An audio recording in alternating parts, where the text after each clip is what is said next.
Netizen ramai mengomentari unggahan Menteri Kelautan dan Perikanan periode pertama Jokowi, Susi Pujiastuti.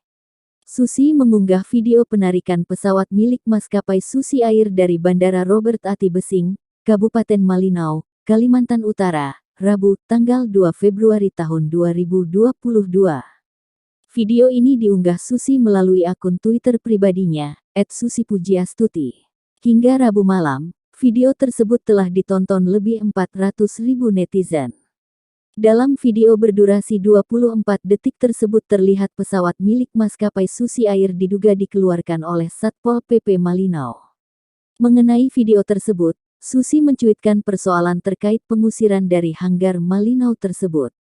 Ia mengatakan, maskapai miliknya telah mengajukan perpanjangan terkait penyewaan hanggar tersebut sejak akhir tahun lalu tetapi ditolak. Mengenai kejadian ini, Dinas Perhubungan, Dishub Provinsi Kalimantan Utara mengungkapkan hal ini murni perkara bisnis antara Pemkab Malinau dan maskapai Susi Air. Hal ini dikatakan oleh Kabid Perhubungan Udara dan Perkeretaapian Dishub Kaltara, Andi Nasuha. Itu kan murni bisnis antara Pemda Malinau dan maskapai, itu kan mereka punya hanggar milik Pemda Malinau, kata Andi dikutip dari Tribun Kaltara. Menurut informasi yang didapatkan oleh pihaknya, maskapai milik Susi ini belum menyelesaikan tunggakan pembayaran terkait hanggar yang digunakan. Hanya saja, Dishub Kaltara belum ingin berkomentar lebih jauh dan menyerahkan kejadian ini ke pihak Pemkab Malinau.